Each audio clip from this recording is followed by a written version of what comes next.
This is the ghost ship that refuses to die. And it's been haunting the Arctic for nearly a century. It's called the SS Baychimo, and it was built in 1906. It was one of many cargo ships that transported goods across the Arctic during the early 20th century. But unlike the others, it refused to give up the ghost. You see, in 1906, the ship was sailing from New York to the Arctic port of Inui. When it ran into an iceberg, the ship began to crack, and soon enough it was clear that it was doomed. Luckily, all 27 crew members were able to escape with their lives.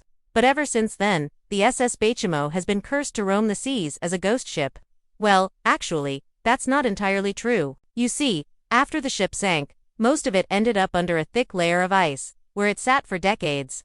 In 1979, the ice finally melted and the ship was discovered. Someone thought it would be a great idea to try and tow the ship out of the water. But as they were doing this, it broke free of its icy tomb and floated away. To this day, no one knows where the ship went. Some believe it was cursed and that's why it disappeared. Others believe it simply sank in a different part of the Arctic.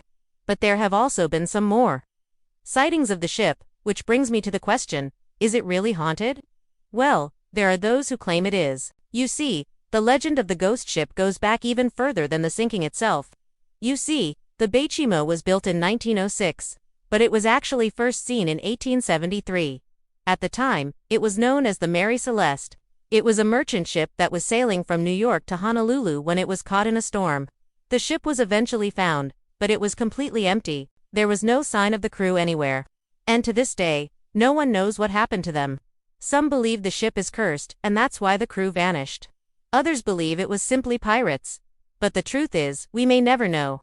In 1902, the ship was sold to a new owner and renamed the Baychimo, and just 4 years later, it sank to the bottom of the Arctic Ocean. So do you believe the SS Baychimo is haunted? Or are these stories simply a product of the sea? Let me know your thoughts. Thanks for watching.